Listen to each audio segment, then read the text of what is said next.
Good morning and welcome to my kitchen. How is everyone today? Happy Tuesday, everybody. Got my coffee in hand, and as you've seen from my thumbnail, this week I'm doing a lot of fermenting. And I started yesterday with making a sourdough bread starter, which basically will ferment. And I did day one. So as you can see from my thumbnail, I'll go ahead and do day 2 on the sourdough starter. And that will be feeding my sourdough. But I'm going to go ahead and get started on my sauerkraut first. So welcome in, good morning, welcome to my kitchen. And get yourself a cup of coffee and or warm drink, cold drink, and join me this morning. Let's make some sauerkraut.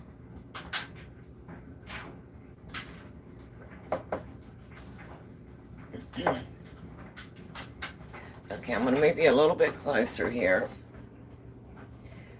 So, to save some time, I went ahead, I had 2 small heads of cabbage, so I went ahead and just chopped it up by hand. Now, can you use your food processor? Absolutely, if you're going to be doing a large batch. My husband does not like sauerkraut. He likes coleslaw, but he does not like sauerkraut. So I'm not making a large batch. This is just 2 small heads. So the first thing you do is remove your larger leaves off of your cabbage. And then you want to core your cabbage. So I removed my end pieces. Oops, dropping a few things. And then I cored the core out of my cabbage. Well, Puppy's just going to have something to munch on here in a minute. And I do have the Maltese, so they may make a little bit of noise. If they do, I apologize. They're just puppies being puppies. So I've got my cabbage, and I've just got it chopped, and I've got it in a clean, sanitized bowl. And I'm going to be using kosher salt. Now, you do not want to use any salt that has iodine. So this is just a kosher salt, or you can use canning salt. Canning salt is preferred. This is a new container of kosher salt, so I'm going to go ahead and use it. I love you all. Thank you. Good morning. And then I'm going to be using a 1-gallon crock. And the reason I'm using the small crock, like I said, I'm just making a small amount for myself because my husband does not eat the sauerkraut. So I'll be using the 1-gallon crock. And I like it because it's small and it's very convenient. With it being tall and slender, I can just set it off in a corner in my kitchen on a counter and just let it ferment or move it to another room, and it doesn't take up a lot of space. Now, do you need a crock to make sauerkraut? No, you absolutely do not. Here's an example of a jar. Now, it does not have a seal. There's no seal on it. Now, you can use just a jar as long as it doesn't have a seal, or you can use a large mason jar or half-gallon jar, a gallon jar, whatever size you want to make it.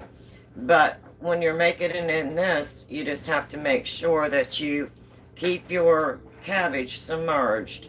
And I'll go through that as we start packing the cabbage and going through the cabbage. So, to save time, I went ahead and chopped up some cabbage.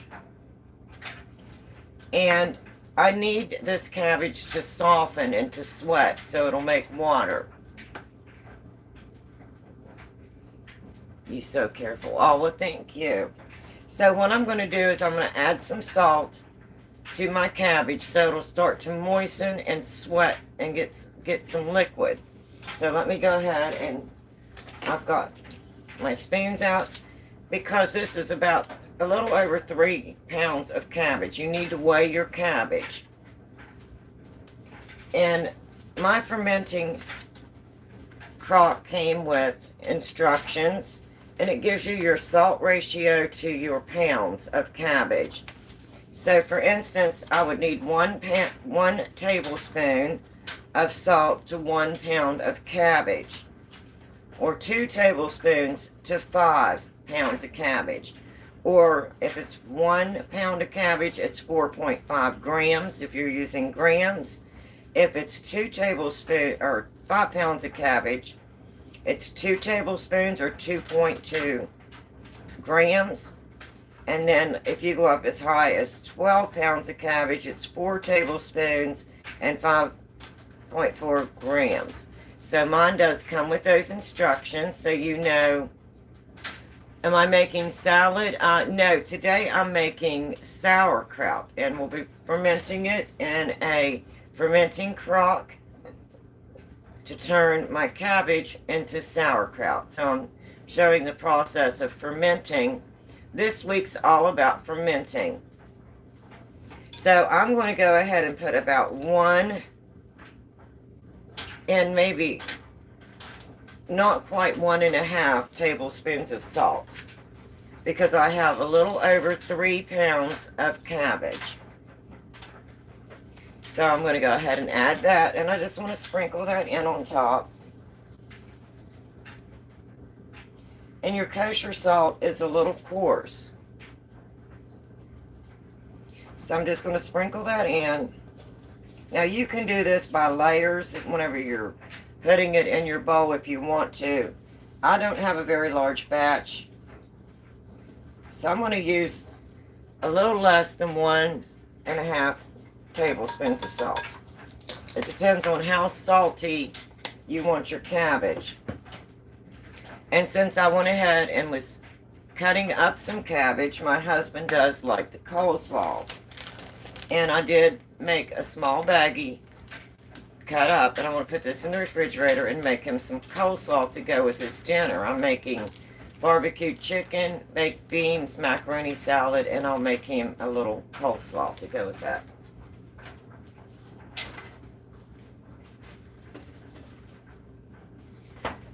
Okay, now you want to what's called massage your cabbage. So we're going to start just working the salt down through. So let me move these things here out of my way. I want to give myself a little bit of, as I call it, elbow room. And what I want to do is just keep tossing this salt and this cabbage. I'm going to work that salt clear down through. Now what that's going to do is it's going to cause my cabbage to start to sweat, and it'll make a liquid, and I need that liquid. That's very important for fermenting. So I'm just massaging my cabbage. Now once you put the salt in like this and massage, you want to try and get that worked in as good as you can, all the way to the bottom. I just have a small bowl here because I don't have a large amount. Now if I had a larger amount, of course I'd have a bigger container. I just want to try and get that salt all the way through my cabbage. And then I'm going to let this, it's going to start to sweat. It's going to start to wilt. And it's going to make a liquid. And I need that liquid to ferment, to start the fermenting of my cabbage to turn it into sauerkraut. So I'm just kind of tossing that through. And I just call massaging the cabbage. So I'm just going to massage it a little bit, and then I'm going to let this set for about 10 minutes, and in 10 minutes it should start to wilt. Whoops, I'm making a mess. My mom always said if you're a good cook you have a messy kitchen, so I should have had a bigger container, I think. Now I'm just going to let this set for about 10 minutes, and while that's setting I'll go ahead and feed my starter, my dough starter, my sourdough starter that we started yesterday, because today is day 2 on my dough starter. So I'm just going to let that set, and we'll come back in about 10 minutes and you'll be able to see how this is beginning to wilt, and it's starting to make a liquid. So let me move you over here. My puppies are coming in to check out to see what Mama dropped. So let me wash my hands. How is everyone? Happy Tuesday. Welcome to my kitchen, everyone. And this week I'm just working on some fermenting. And when you're fermenting, it takes a while. It's not like a process you can do in one day. So I'm going to go ahead and move this off to the side, and I'm just going to let that set for about 10 minutes. Then I'll come back to it.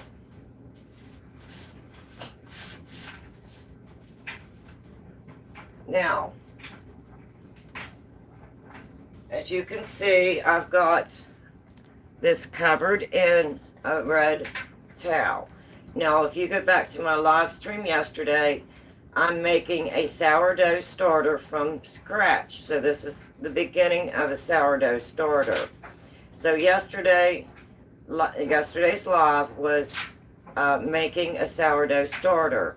So what I did yesterday was I had a pint jar, wide mouth jar, and I come in and started my starter in a pint jar. And then after I got my starter ready, before I put this in my pantry for 24 hours, I wanted to make sure it was covered in a dark cloth. So it has been now 24 hours. And as you can see over here on my counter, I started mine with fresh flour that was made from soft white wheat berries, put through the grain mill, it's stoned grain mill, and I made my own flour. Now, you do not need to make your own flour. You can use all-purpose flour as long as it's not bleached, because you don't want any bleached flour, because it will affect the process of your starter. So this is day 2, and you can see there's some liquid laying on top of my starter. That's what I want to see. So this is day 2, and all I did yesterday was took a sanitized pint wide mouth jar. I went ahead and ground my flour, and this is a soft white wheat berry flour. So if you have all-purpose flour, you can do that. So I took my pint jar, and I added 1/4 cup of my freshly ground flour, and I added 1/4 cup of bottled water. You want bottled water or filtered water. You do not want chlorine.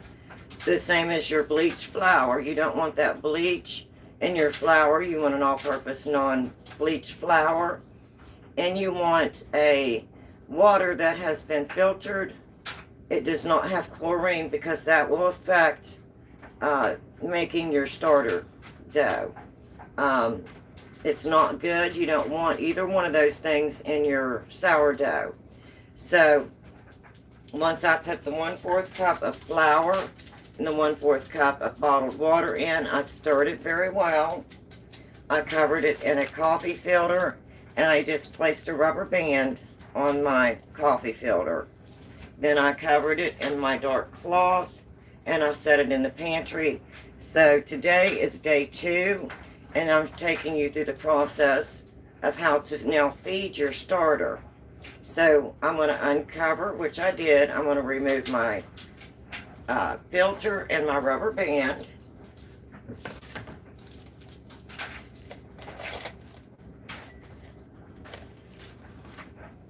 And you can see the liquid down in my starter. And the reason I cover it with a filter and a rubber band is that way it's getting air, it's getting airflow, And I know nothing can get down in my starter while I'm going through this process. And then I just secure my filter with the rubber band.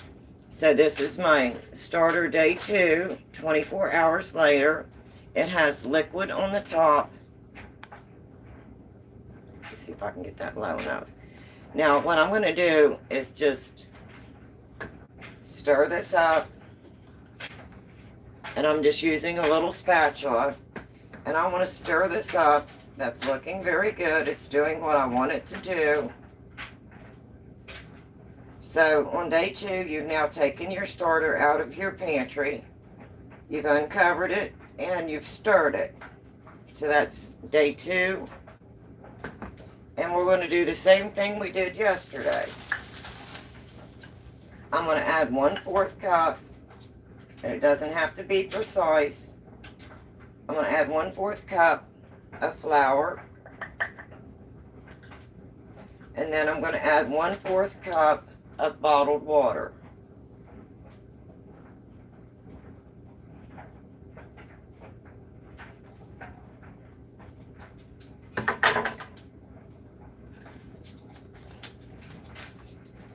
And if you are making this, starting your starter off with a ground milled flour, and you don't have any flour today or through this process, it's okay if you go ahead and just use a all-purpose flour.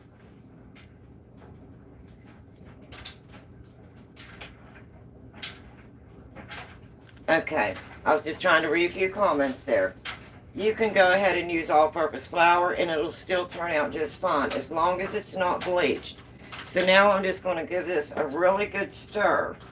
Stirring this is very important. You want those air bubbles in there. That air helps to activate the starter, and it will help it to ferment, and that's what you're wanting for your sourdough starter. You're wanting this to ferment. I'm hoping you can see me there, see what I'm doing. So I want to make sure, and you see all those air bubbles. Let's see if I can get this. You want to see all those air bubbles. Those air bubbles is what helps to make the process go well. Hopefully you can see that. There's a lot of air bubbles down in there. And, whoops, that's what you want. Sorry about that. You want that air in there. So stir it really well. Go all the way around your sides, your bottom. Make sure you incorporate all that was down in there, setting overnight for your 24 hours. And then we did not take any discard out today. We just added another 1/4 cup of flour and 1/4 cup of filtered or bottled water. Okay, now I want to just give us some really good stirs. I want those bubbles in there. I want to make sure that I don't have a bunch of lumps. Everything looks good and smooth. In there, hopefully you can see those air bubbles. That's what you want down in there. And then I'm going to just do what I did yesterday. I'm going to cover this back up.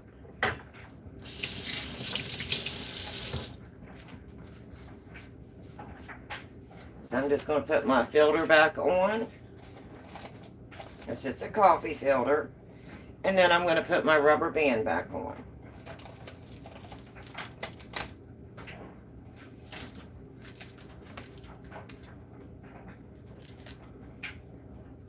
So I just want to make sure it's all covered good so nothing is going to get into that.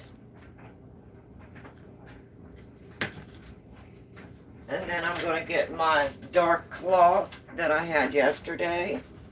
And I'm just going to cover this back up. And my house is set at a temperature of 72. I don't understand what you're making. I'm making a sourdough bread starter. If you like sourdough, you can use your sourdough bread starter like you would use an active yeast. It's similar to an active yeast, but you're making your own sourdough starter for making sourdough bread. You can make biscuits, pancakes. You can make multiple things using a sourdough starter. So this whole week I'm talking about fermenting, and this is a fermenting. So what I'm doing is I'm starting off with flour and water. I stirred it really well, let it set 24 hours covered, and then I took it out and uncovered it, and I stirred it really well. I showed what the process looked like, which on day 2, which today's day 2, you're only going to see a little bit of liquid in the bottom of the jar on top of your sourdough starter. And that's what you want to see on day 2. And on day 2, you're not discarding anything. You're just adding another 1/4 cup of flour. After you've stirred this really well, got everything blended, add 1/4 cup of flour, 1/4 cup of water. Again, stir it very well. You want to make sure you see some bubbles in there. That's very important. Then you're going to cover this back up, and you're going to put it back in your pantry again for 24 hours. That's all you do on day 2. So as you can see on my thumbnail, today's day 2. Yesterday's live was all about how I prepared this, and day 1 of making sourdough starter. So that's what we are doing. I hope that helped you to understand what I'm doing here. So I'm going to go ahead and just place this back in my pantry, and then tomorrow morning about the same time I'll try and come on and do a live, and I'll show you what we do on day 3, because on day 3 we will start to do a removal and doing a little bit of discard, and then we'll continue with the process. So I'm going to try and come on live every day this week in the morning, so we can do our daily sourdough and what we're doing with it, how we're feeding it, and the process of making the sourdough starter. So I'm going to go ahead and put this in my pantry.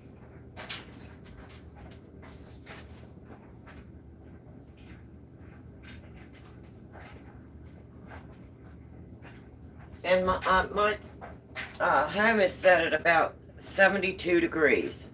So that's what temperature that I have my sourdough starter setting in my pantry. Okay, I'm going to go ahead and move this out of my way. And that was flour that I had made yesterday. I used the soft white wheat berries. I put them in my grinder, and this is a Nutrimill stone grinder, and this is the flour, the beautiful flour that it made. So that's how I started yesterday, day 1. Sorry, I have puppies, and you're going to hear them in the background. So today, all I did was day 2 of my sourdough starter. What do you do on day 2? So if you're wanting to follow the process, you can go back to yesterday's live stream, and that was day 1. So I'm doing fermenting this week and different things that you can do at home fermenting. And sourdough was my first one.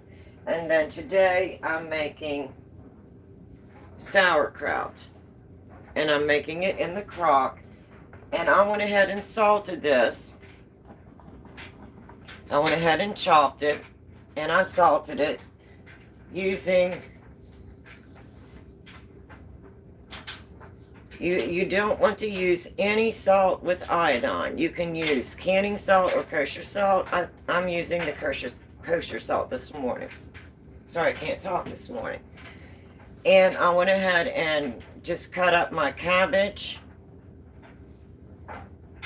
I got it in my bowl. I added the salt, and I did massage. Now, I'm already starting to see some liquid.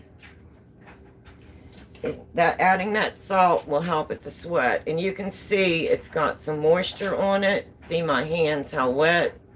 And I'm wanting that to make that moisture. I'm wanting it to sweat. So I'm just going to, again, give my cabbage a massage, because I want it to reduce or to let out all of that liquid, because that water is going to help to ferment my cabbage into sauerkraut. Now it may take a little bit longer, but when you put your salt on, you massage your salt all the way through, set it aside for 10 minutes or 20 minutes until you see that it's starting to make a fluid. And you can see my bowl has some fluid on the outside there. You can see all the moisture in my hands. Whoops. It's wet. And my cabbage is starting to wilt into what they call sweat or make fluid. So I'm going to go now. I'm going to put mine in a crock. Do you need a crock? No. You can make sauerkraut in a crock if you want to, like the one I have here. And this is a fermenting crock. And this is a 1 gallon fermenting crock. Or you can just basically use a glass jar, as long as it's not sealed, because it needs to burp. It needs to let gases out. So you can use this as a 1/2 gallon, or no. Yeah, I think this is a little over 1/2 gallon. And so you could use a jar like this. Now I'm going to move that to the side. Or you can use a fermenting crock. Now this is a 1 gallon. I really like it because it's made for fermenting pickles or cabbage into sauerkraut. And if you'll notice on my lid, see these little indentions that are cut out? Those are little air pockets. And then you're going to see on the top of my crock, it has a really nice rim, like a well that runs around it. And then this is a 1 gallon. And I like it because it's small and slender. And I can make small batches of sauerkraut and put it in my crock. But this well is very important. Once I get everything down in my crock, I will add water, a filtered water, nothing with chlorine. I'll add that to my well, and because my lid has these little indentions cut out, it's going to allow natural air to bubble, and that's going to make its own seal. So this is a fermenting crock that is made for making sauerkraut or pickling or fermenting. So with this kit, you're going to get what's called a pusher plunger.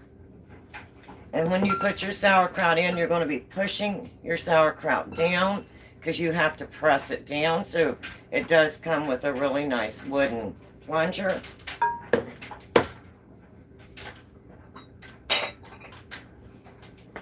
And this crock comes with 2 little heavy weights. And these are like a ceramic heavy weight.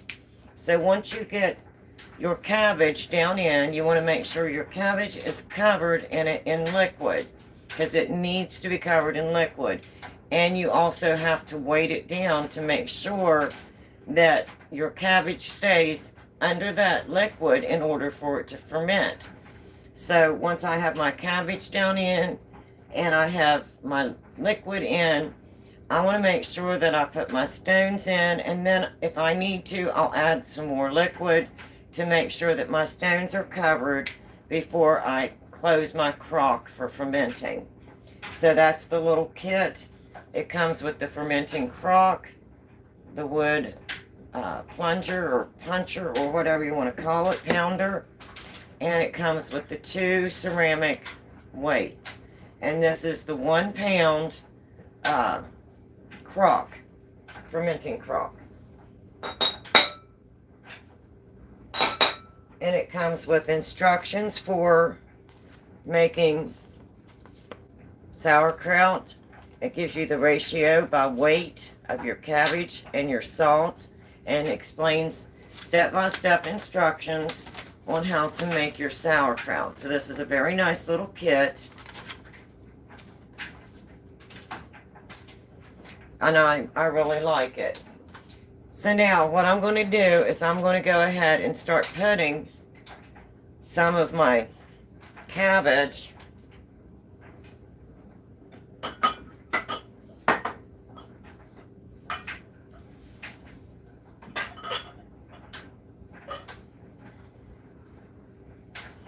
over into my crock.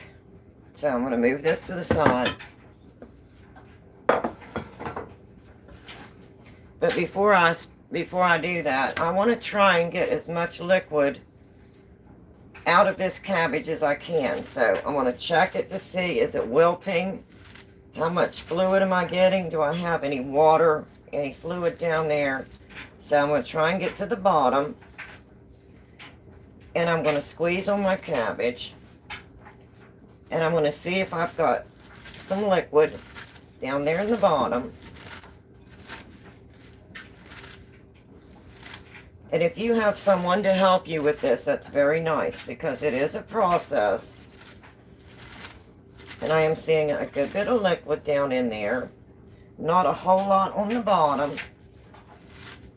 But my cabbage is starting to wilt really nice. It's really wet. So I'm going to continue to massage it a little bit. You can take your fist if you want to.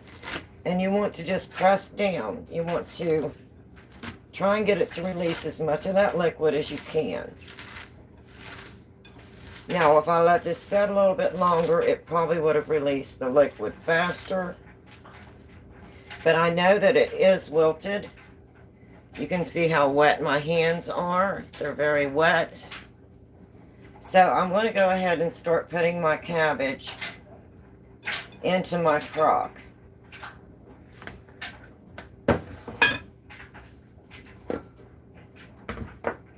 And I'm just going to add a little tiny bit at a time. And of course, this is not a big hole. So you can't put a whole lot in there at a time. So I'm just going to add some cabbage down in there. A couple hands full. And because my hands do not work very good, what I'm going to do next is I'm going to go ahead and start pressing down on my cabbage. So I just have a small amount of cabbage down in my crock.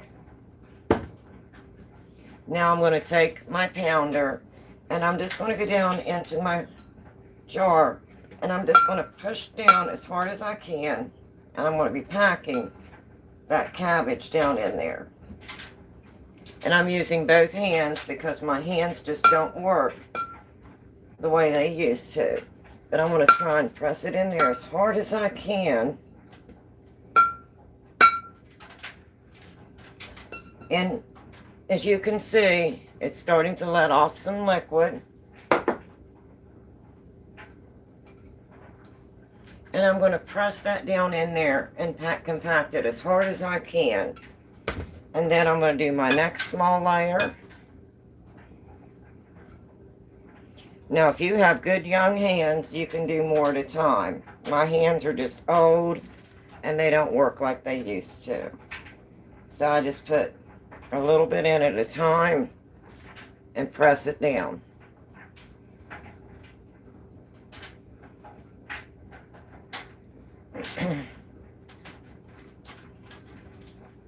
It's pretty easy, pretty simple. Only ingredients you have is your cabbage and your salt. And again, I'm going to continue to press it as hard as I can.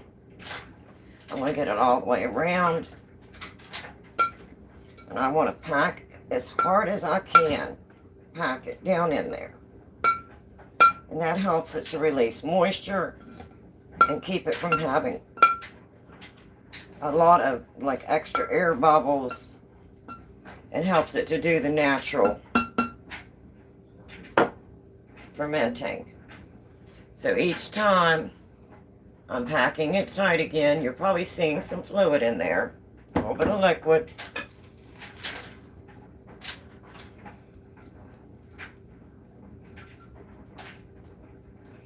And my old hands just don't work like they used to, but we get it done. That's all that matters. So again, I'm going to add another layer.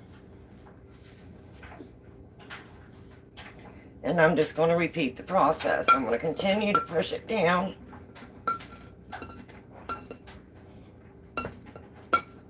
And I like this crock because it's easy to work with. It's small. It's tall and slender. It's easy for me to work with my hands. And it's very wonderful for storing my crock. It doesn't take up a lot of space. Okay, so that's my next layer. And you can see how well I packed that down in there. You're probably starting to see it wilt. And then I'm going to put a little bit more in.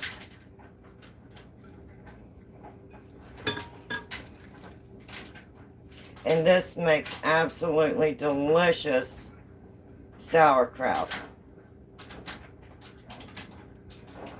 And you've made it yourself at home. And the only ingredients that you have is your cabbage and your salt. Again, I'm going to continue the process. We'll continue to pack it down as hard as I can. And I'm just making a small batch because my husband loves coleslaw, but he does not like sauerkraut, and he does not like cooked cabbage. So this way he can still enjoy his cabbage by using it as coleslaw. And my grandmother was a Mennonite, and she made the best sauerkraut. So I was raised on sauerkraut that Grandma made in the crock, and she would even add some little apples, fall apples, in her kraut. And we loved to get the apples whenever Grandma uncovered the crock and the sauerkraut was ready. All of us children would line up to get a little kraut apple. It was just a little dessert, and I remember that so well. It brings back so many memories. So I love my sauerkraut.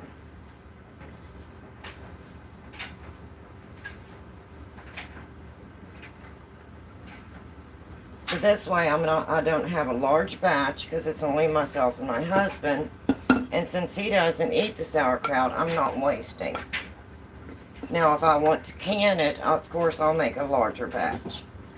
But today I'm just making a small batch just to show some more of the fermenting that I'm working on this week. Again, I'm just pressing down the cabbage.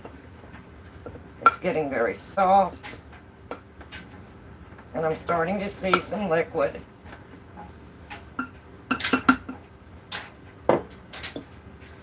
So, again, I just pack that down in there.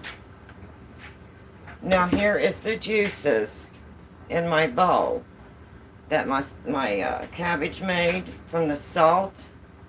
And I want to add that right down in my crock, because that's what I'm wanting. I'm wanting those juices to help it to ferment correctly.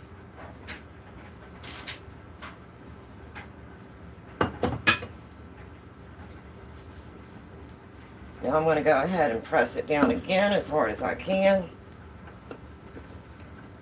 And if I would have waited a little bit longer, it would have wilted more. And of course, it would have made more liquid. So let me see if I can get this over here under the light.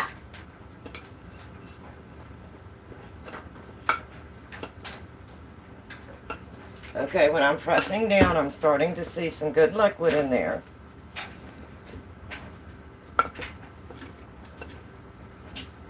Now, I know that I'm not going to have enough liquid to cover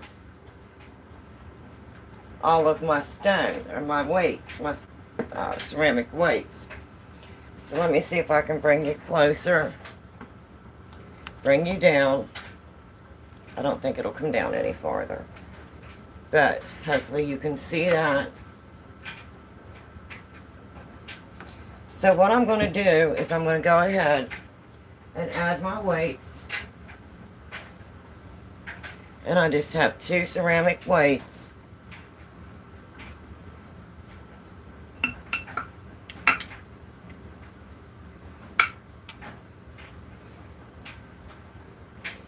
And I'm going to place my weights on top of my cabbage.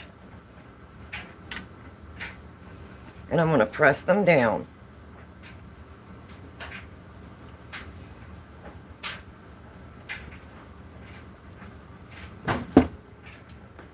So now I've got my weights in. And because I know I'm not going to have enough liquid in there, I went ahead and mixed up what's called a brine. And your brine is a salt water. And I only put about a tablespoon, or a half a tablespoon, of kosher salt into about 2 cups of water. So now what I'm going to do is I'm going to add that in until my stones are covered.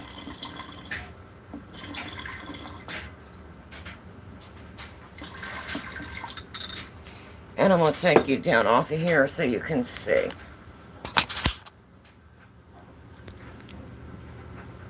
Hopefully you can see that.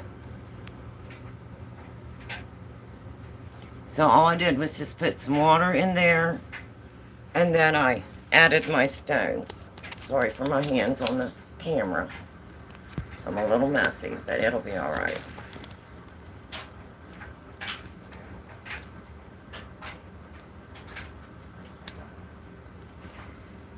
I'll try and bring it up a little bit this way. Let me put you down. I don't know if you'll be able to see down in there or not. Probably not, but I added liquid over those stones.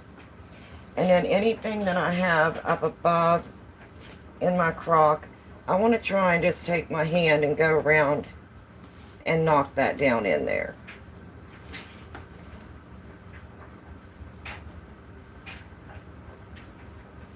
Make sure it's down in the water. So now I know that my stones are covered, everything's covered. I'm going to add just a wee bit more, because I want to make sure that everything stays under the water and under those stones. So now my next step is I'm going to take my lid, which right now I have everything messy, so let me wipe that off.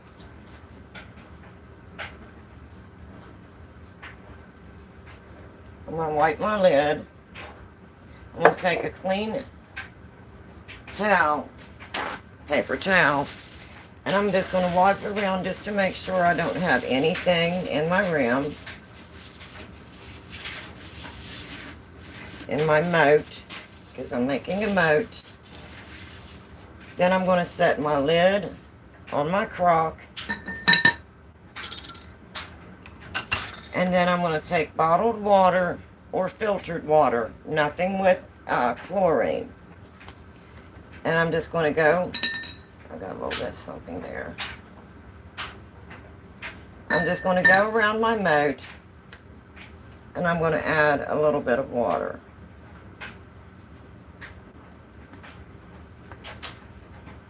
And this will make a natural seal and allow it to burp naturally. So hopefully you can see that. And then I'm just going to leave this set on my counter.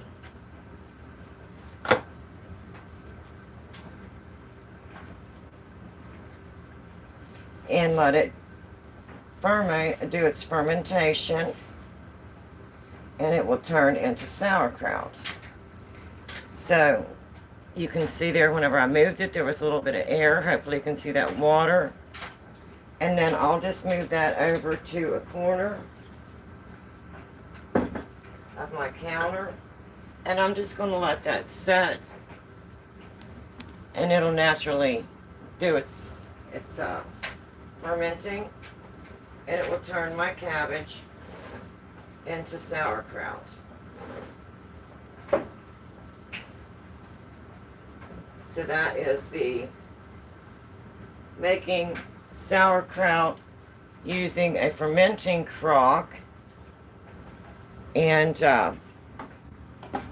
just using salt, water, your bottled water or filtered water, because you do not want any iodine in this. And according to my instructions, once I set everything up, it says that it will take, it says you can check it just to make sure, but they prefer you don't open that because it has the water moat and it has made now a natural seal. So it's saying that after I place the weights in on top, then I'm going to add water around the lid and let stand in the jar at room temperature for 1 to 5 days. And it says to check it daily if you want to. And then whenever it's ready, you can remove your sauerkraut and you can store it in another container in your refrigerator, and it will last for a long time in your refrigerator. And you've made it yourself using the fermenting crock.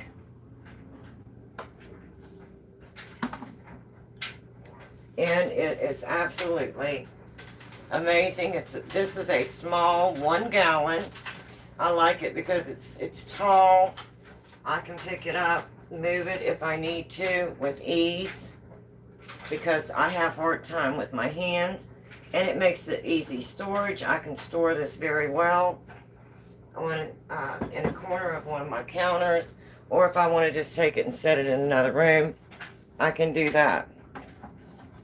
So that covered making the sauerkraut in the fermenting crock, and day 2 of the sourdough, and how I fed my sourdough starter today. So today was day 2. Now, if you want to, these older or these bigger leaves that you've pulled off your cabbage, once you've submerged or pressed your cabbage down, you can always put these on top if you want to before you place your weighted stones, or if you're using another container like I explained earlier. If you're not using a fermenting crock and you're using, say, a glass container like this, once you've got your cabbage down in and you've got it pressed down and you've got your liquid in, before you put your liquid in, you're going to take your big leaves and you would add those to the top and press them down and get everything pressed down and get as much fluid up as you can. Then if you need to, you can always add your brine mixture just to make sure everything's covered. And if you have some weights you can put on it, like the weights that I had in my fermenting jar, or you can fill up a baggie with some water, like a Ziploc baggie, put it down in, and then replace your lid. But this lid does not have a seal. And I like that if you're going to be fermenting, which I am going to be using this for fermenting, probably tomorrow. I may go ahead and make up a small batch. How long have I been on here? Yeah, maybe I'll make up a small batch of vegetables. And I'll use this jar and not the fermenting crock, and show you how you can properly use just a jar as long as it doesn't have a seal, that with it having that looseness, it's going to allow it to naturally burp, because this is fermenting. Gases will build up, and it needs to release the air. So a lot of times what I'll do is I'll walk by just to make sure, and I'll open the jar and let it burp maybe once a day. And if not, I know that this is loose and it's going to do a natural burp. So let me set this aside and get this cleaned up, and I'll go ahead and start a little thing of vegetables and show you how you can do fermenting in just a container like this.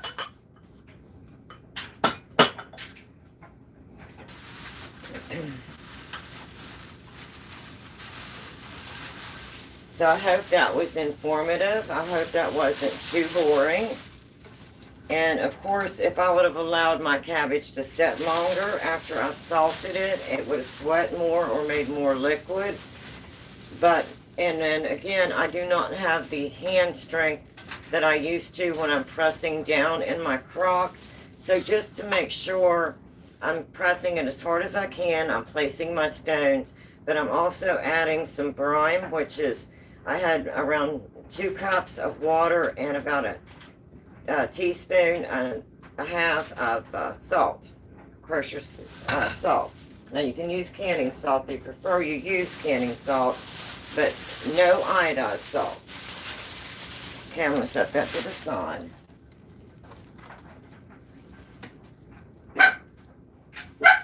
And I'm just going to kind of clean up a little bit of my cabbage mess here. No, Lily.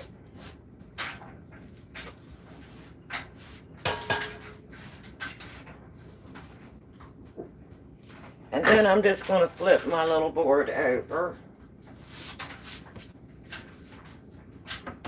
And I'll do a little bit of vegetable fermenting. And I'll be doing that in just a regular jar. No crock.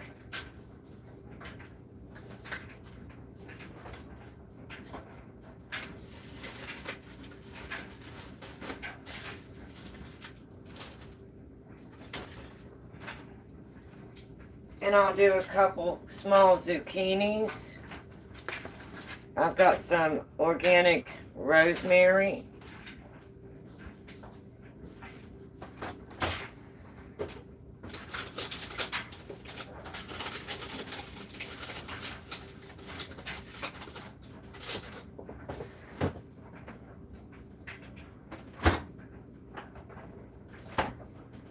I'm going to use a small onion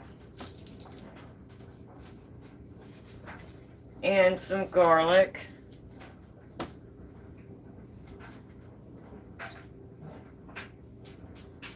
And just a few black peppercorns. So let me go ahead and wash off my vegetables here. And I'll get this set up real quick.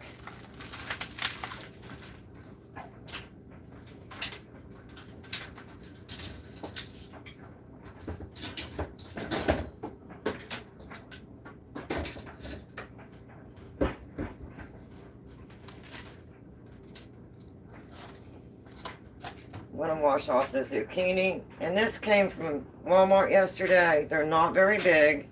I was wishing they'd be a little bigger, but that's what they delivered. So I'm going to use it. And it definitely needs washed. So I'm going to wash these off.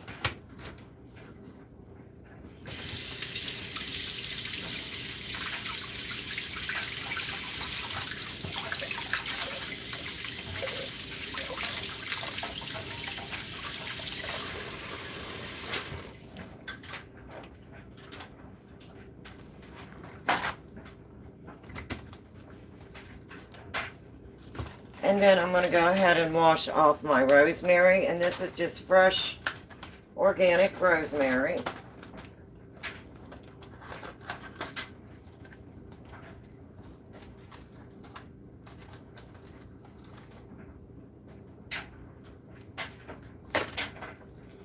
Oh, that smells so good.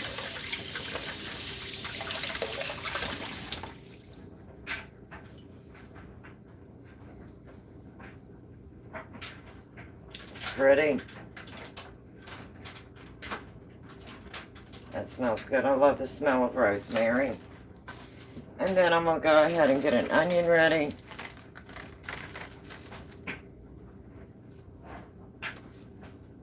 Let me move that over. Get my little handy dandy trash bag here. So I hope this is helpful.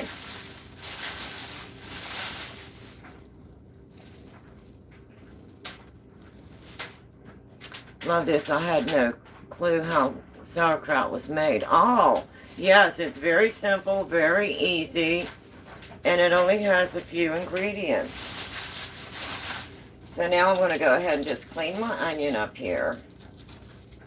And I'm not going to use a big one because I'm not going to make a large batch. I'm just going to show you how you can ferment some vegetables in a glass container. You don't need a fermenting crock.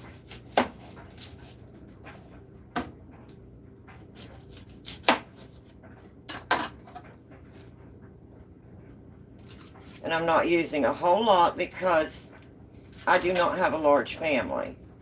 It's only myself and my husband, and I made the small batch of sauerkraut because he does not like sauerkraut, but he does like coleslaw. So I'm just going to go ahead and I'm going to make these, just slice a few of these off here.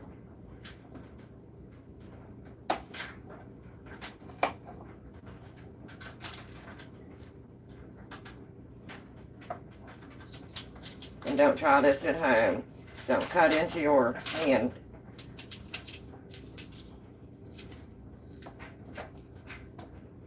My old hands just don't work like they used to, so sometimes I just use different methods.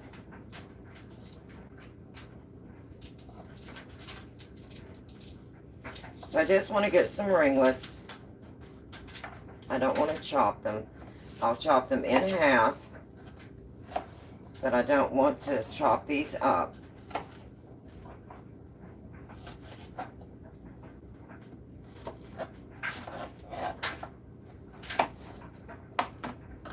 Okay, I'm going to move my onions there off to the side. And then I'm going to get a garlic clove.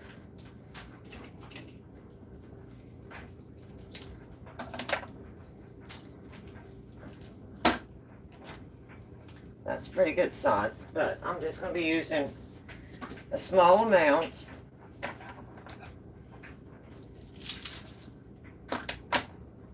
And I don't want that in my onions, so I'm going to move it off to the side until I get me a clove out.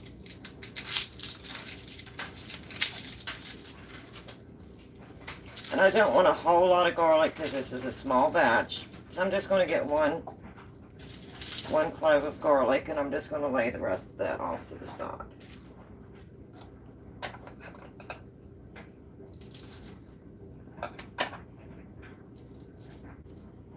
Actually, there's 2 in there. That'll be fine, I think.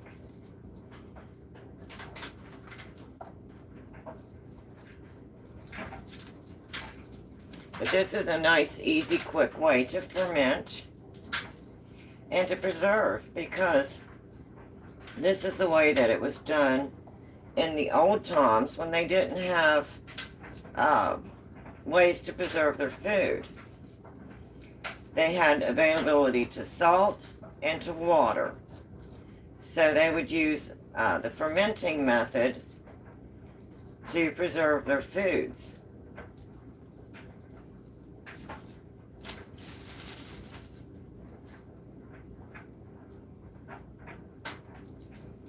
So this is just an old way, the way they used to do it. Now I'm just going to chop this. Make sure I got all that off of there. I'm just going to kind of chop this up in little chunks.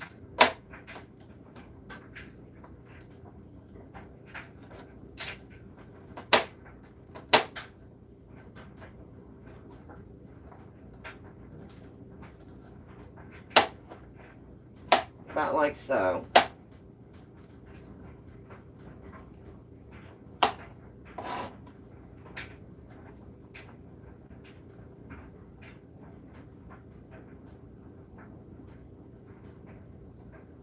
that end piece. I'm going to go ahead and take that off.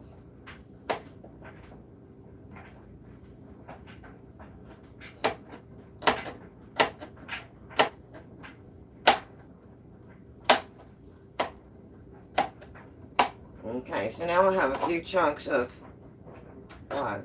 garlic. I've got some onions.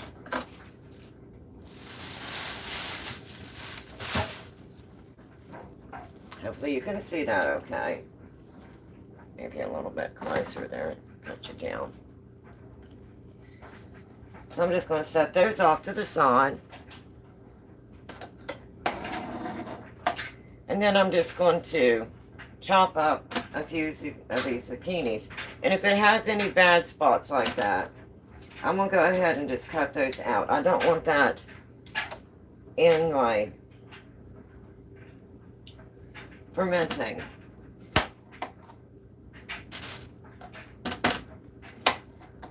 Take my ends off. I just go ahead and I'm just going to cut these up in little slices, about like so.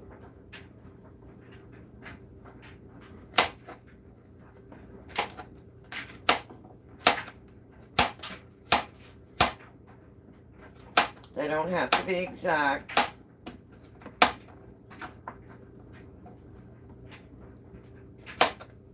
Boy, that garlic is strong. Wow.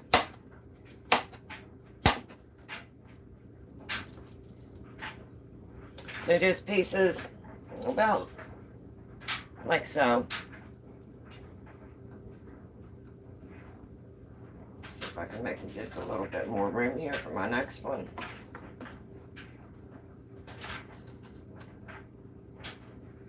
Check it for any real bad spots. There's a little bit of a bad spot. I'll go ahead and take that out.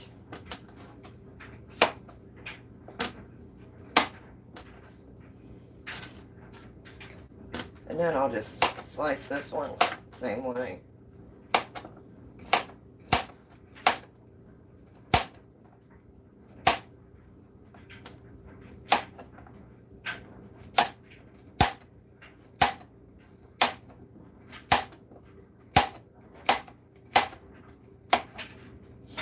And this is just fermenting some vegetables.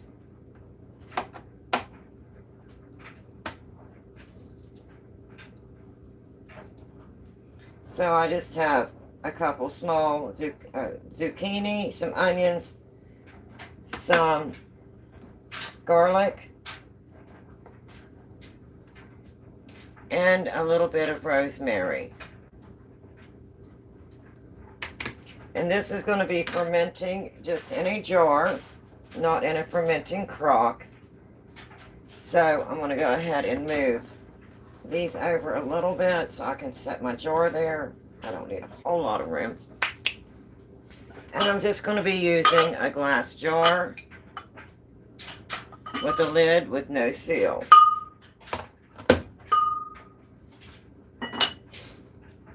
And this is so pretty sitting on your counter. So I'm just going to drop in some zucchini.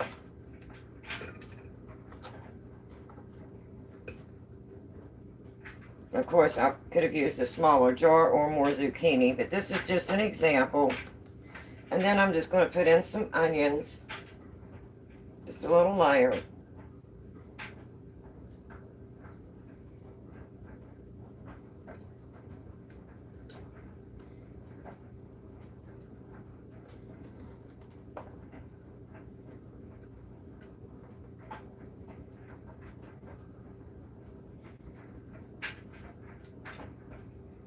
And then I'm going to add a little bit of my garlic. So I've got my zucchini, my onions, and a little bit of garlic. And then I'm going to add a little bit of the rosemary. So I'm going to take that end off.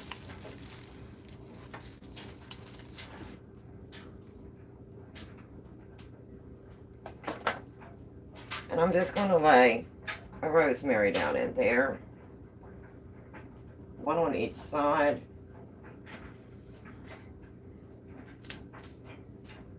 About like so. So there's my rosemary.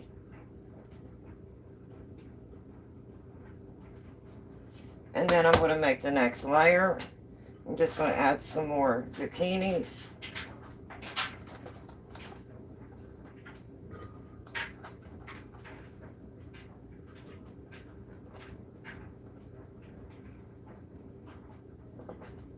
I'm going to add some more onions.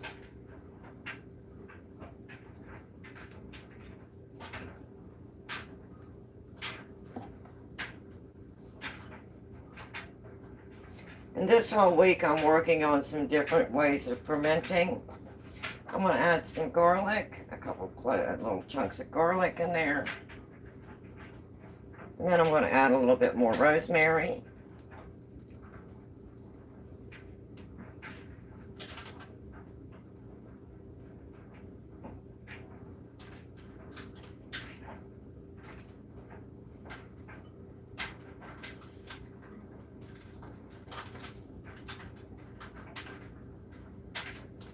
Not that one.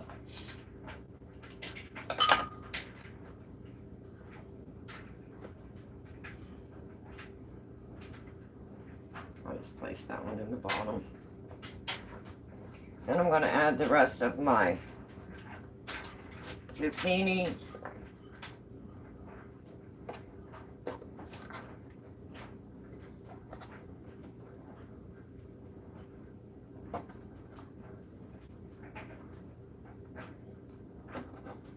I'm going to add the rest of my onion.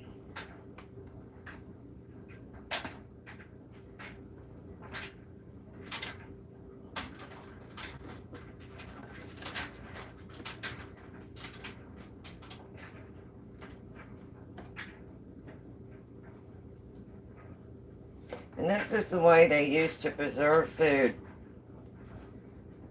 and keep their food many, many years ago. So now I've got some rosemary. Let me go ahead and use my last stalk of rosemary.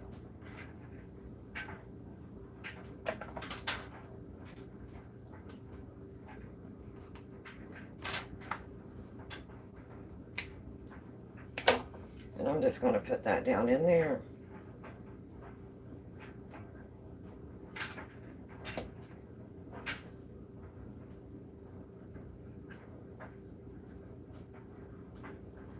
And I've got just a little bit of onions and garlic pieces, so I'm going to go ahead and toss those in there. Don't want to waste. And I got just a little bit of thyme there that came loose, so I'm going to add it in there. So that is zucchini, onions, rosemary, and garlic. So now I want to preserve this. In order for me to preserve it, I'm going to ferment it. But before I do that, I just have some black pepper corns. I'm going to add a couple black pepper corns to this.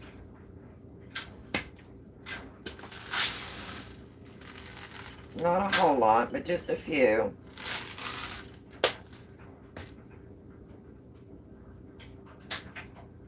I just think this is so pretty when you get it put together. Hi, Tammy.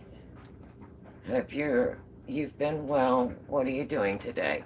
We are fermenting some vegetables, and I'm explaining how you can ferment even if you don't have your fermenting crock like I did put together with making the sauerkraut. This is making or fermenting just using a glass container, and I'm showing a different method. Okay, so now I need what's called a brine. And I had this little bit of brine left over from my making my sauerkraut, and I had 2 cups of water, and I had half a teaspoon of salt. And when you are fermenting, use your kosher salt or your canning salt. Do not use table salt because most table salt have iodine. Your kosher salt does not, and your canning salt does not. You do not want any iodine. So it's the same mixture for my sauerkraut brine as it is for the brine that I'm going to be adding to this. So I'm going to go ahead and use what I have left here because I know my exact measurement. And I'm just going to pour that in. And then I'm going to make some more. So I'm going to get 2 cups of water. And I'm using bottled water. You can use bottled water or filtered water, but do not use any water that has chlorine.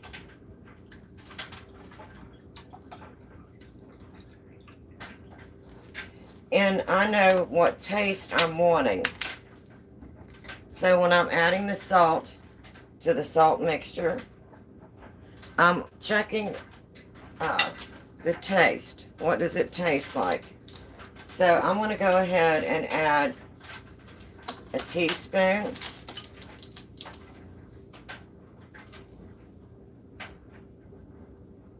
to 2 cups of water.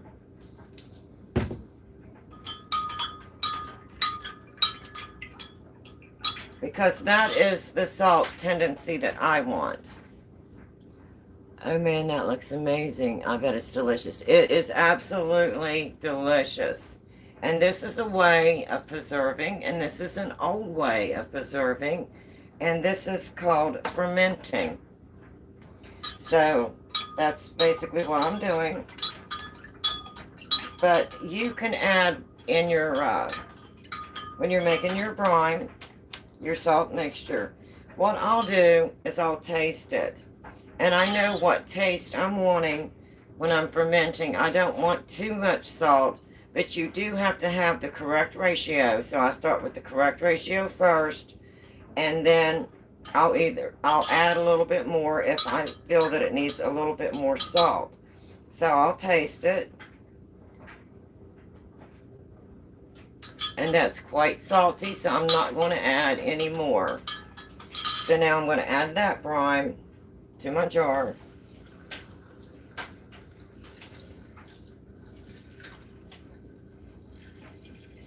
And I'm just doing this in small batches. And I'm going to go ahead and make one more batch because I want to make sure I have plenty of fluid on my vegetables. So I'm going to do another 2 cups.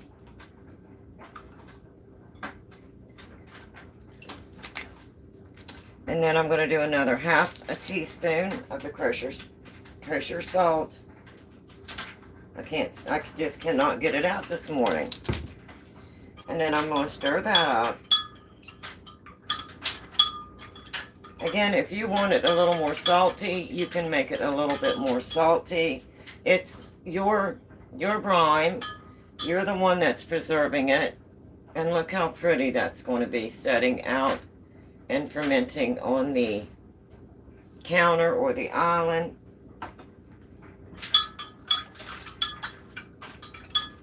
And this will take anywhere from 1 to 5 days, depending on how fermented you want it. You can start tasting it, and when it gets to the formation that you want, then you can set this in the refrigerator, and that will slow down the fermenting process.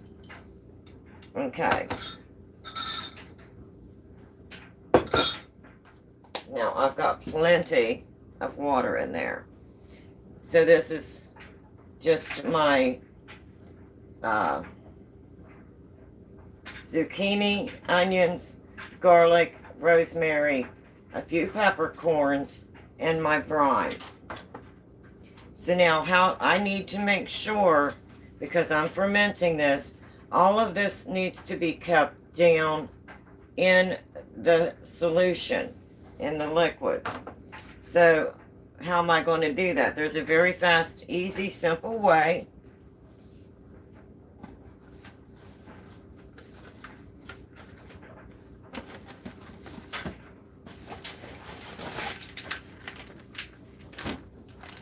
get you a Ziploc baggie.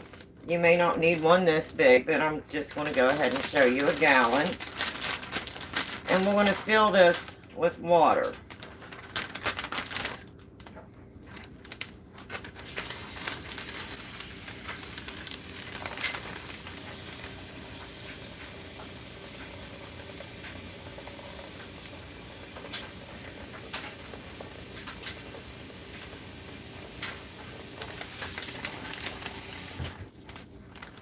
No bigger than my jar is. That's probably more than enough water. So I'm going to go ahead, close my Ziploc baggie. And I'm going to leave just a little corner unopened. So, hi, good morning. So that way I know I can get it down in my jar. And then I can let all of my air out. And what I like about using the gallon jar bags like this is it will completely form, and I've got too much liquid in there, so I'm going to go ahead and take a little bit of this liquid out.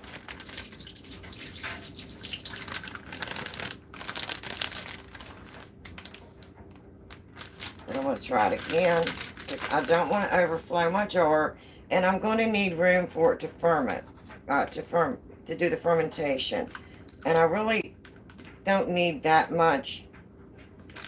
So I'm going to go ahead and remove some more. I may go ahead and just go ahead and take a little bit of this liquid out.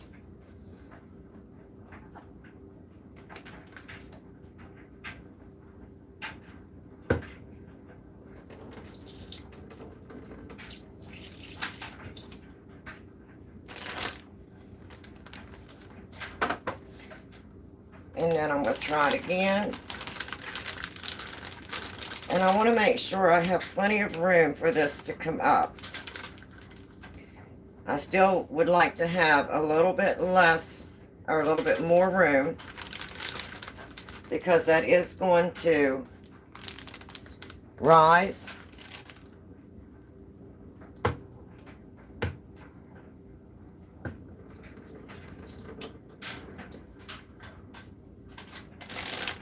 It is going to expand. So I'm going to try one more time. Now that looks good. Now when I get it to the point where I like it, I know that this water, this bag of water, is going to keep all of my vegetables down in there. So what I'm going to do is get all that air out of my bag.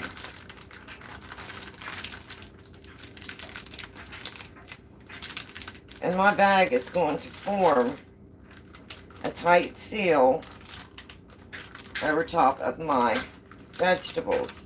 And it's going to keep everything submerged in water.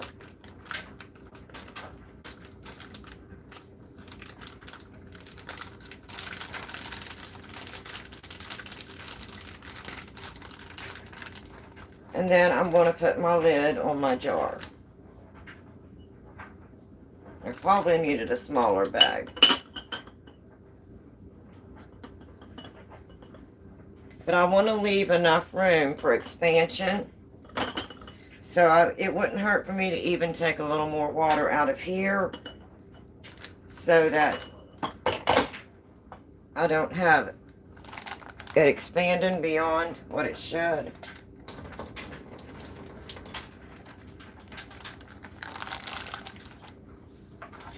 The main thing is to keep all of your vegetables covered. And this bag just kind of makes its own little seal on top. I'll place my lid on. I'll set that on my counter. And you can see that it's covering all of my vegetables. And I'll just let that set and do its formation, its fermenting. Now, it depends on how much fermenting you want. It'll go according to taste. Now, if I do notice that it's bubbling a lot, I may use a smaller bag with less water and just make sure that everything stays submerged.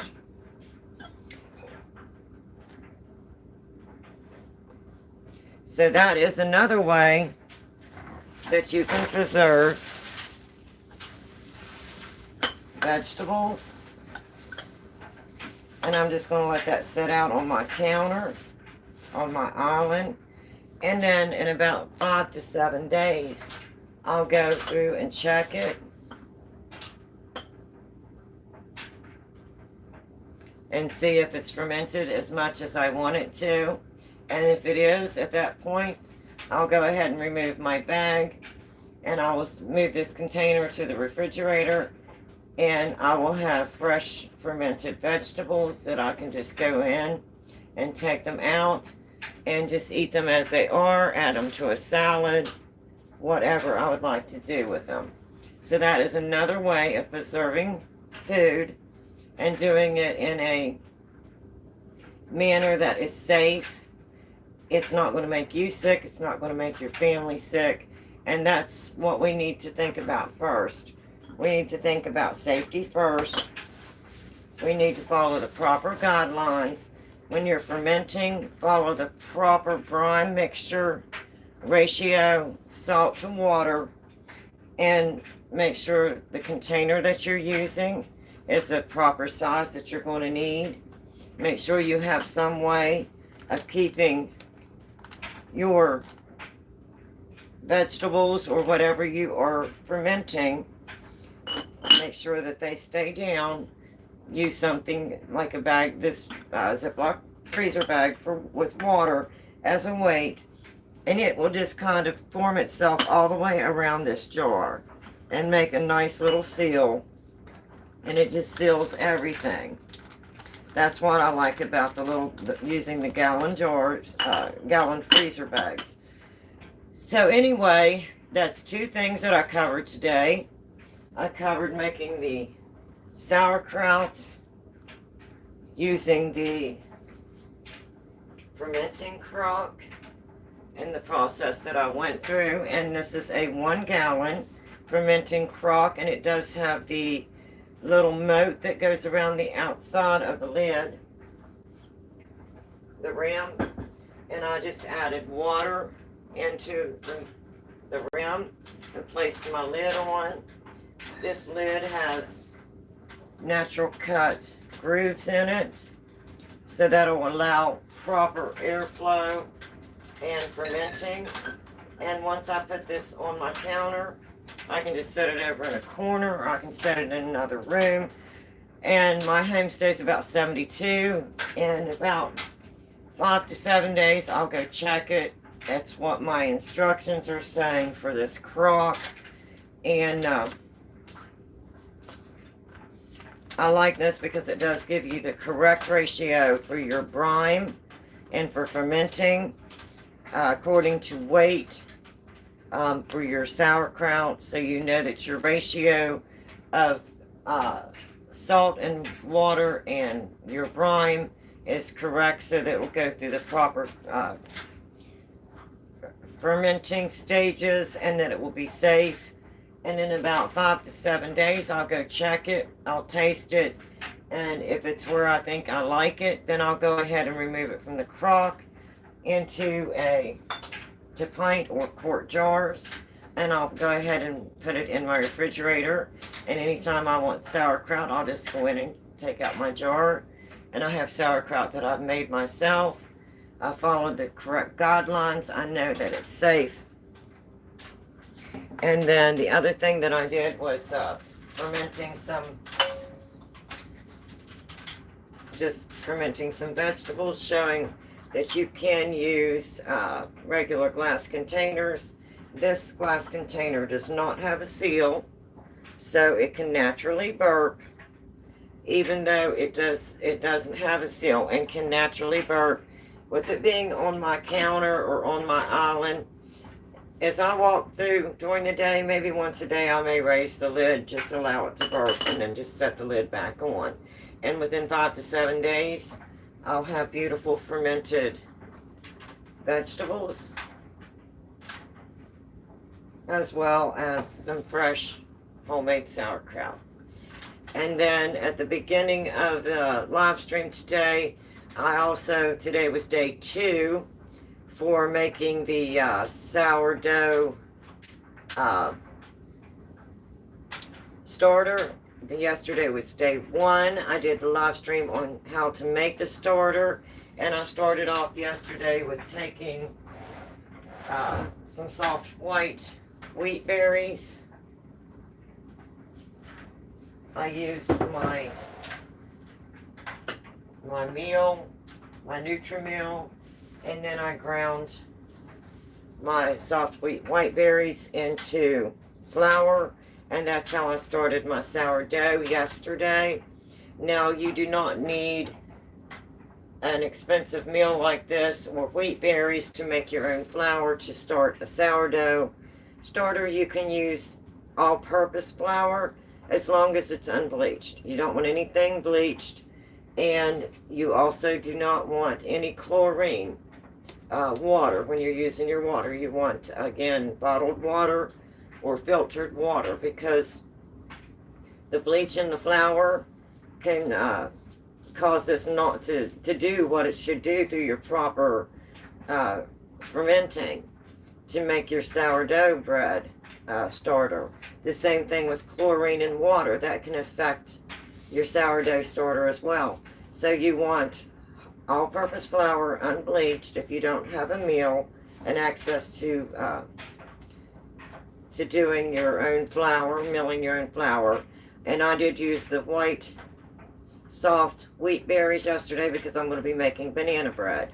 And when you're milling your own flour, you have hard white wheat berries for making bread.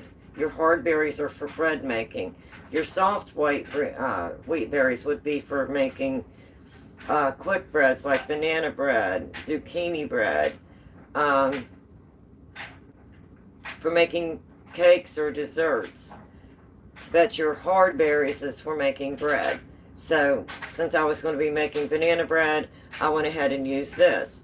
Now, if I'm going through this week, and by the end of the week I do not have any more of my milled flour, and I'm still taking you through day 1 through day 5 of how to properly feed your sourdough starter once we get it started.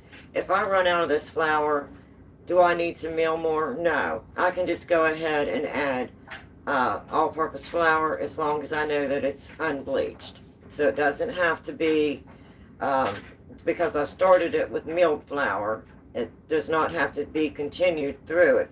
It would probably be best if I do continue through, but it won't make a difference. It'll still turn out just fine. So anyway, I've been on here for quite a while, and I'm going to go ahead and hop off of here.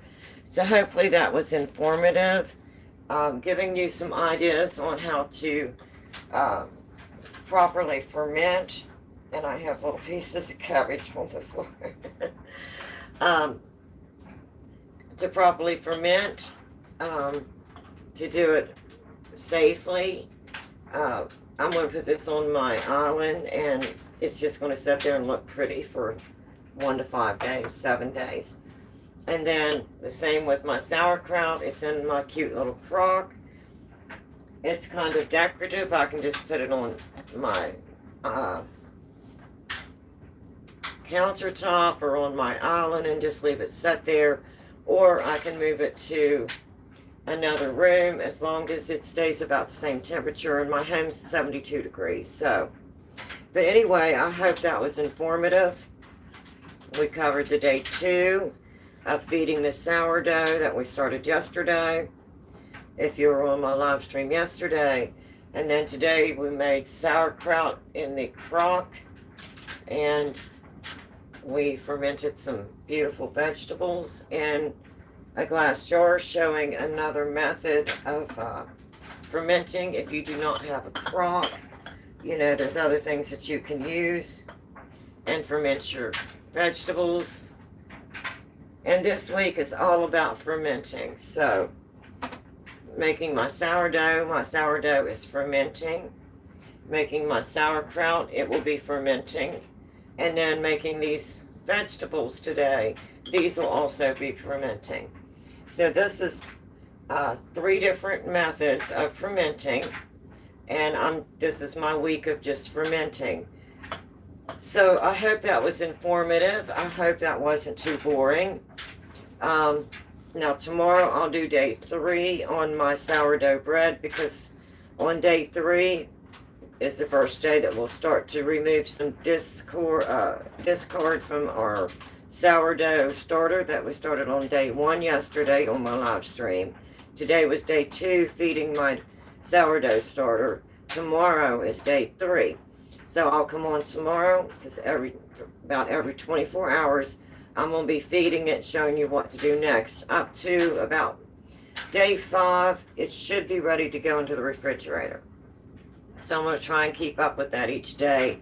And we'll start off with the sourdough and feeding the sourdough, and what do we do to it today, up to the point where we'll actually be putting it in the refrigerator.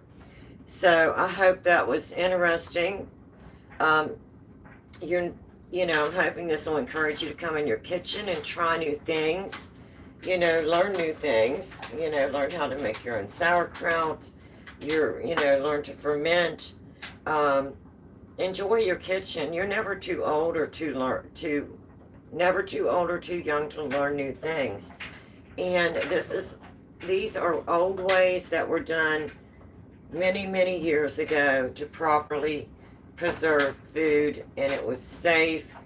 And so sometimes we forget that these methods exist now. We go to the store and we pick up pickles, or we pick up a jar of sauerkraut or a can of sauerkraut. But this is the way that it was done many, many years ago. And it is a nice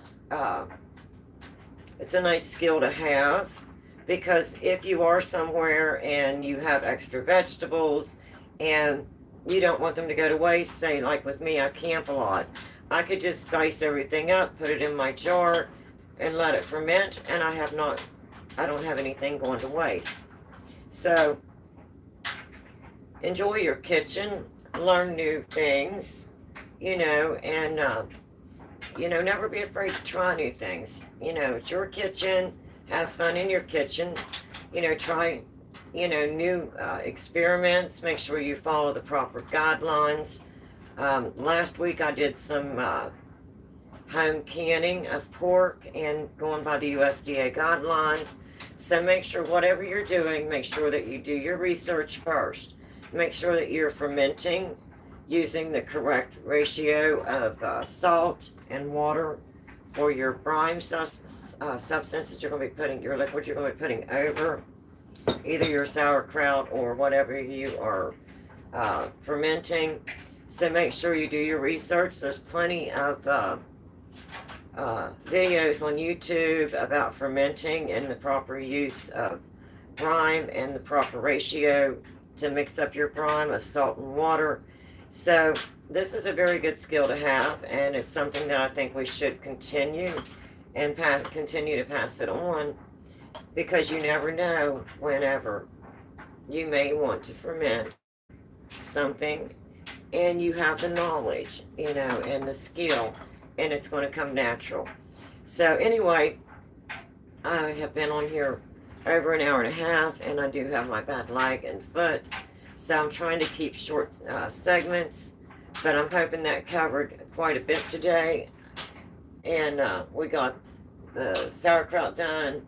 It's in the crock. We did some vegetables, and then we tended to the sourdough starter from yesterday. So I'm going to go ahead and hop off of here. Everybody, please enjoy your Tuesday, and I'll be back on again tomorrow to do day 3 of the sourdough starter, and I may go ahead and do some fermenting tomorrow and ferment some cucumbers and make some pickles. So I hope this was informative. I hope you enjoyed this. If you like videos like this, please like, and if you want to, please subscribe. I'm just a small channel, and I enjoy sharing some of the the cooking recipes that I have.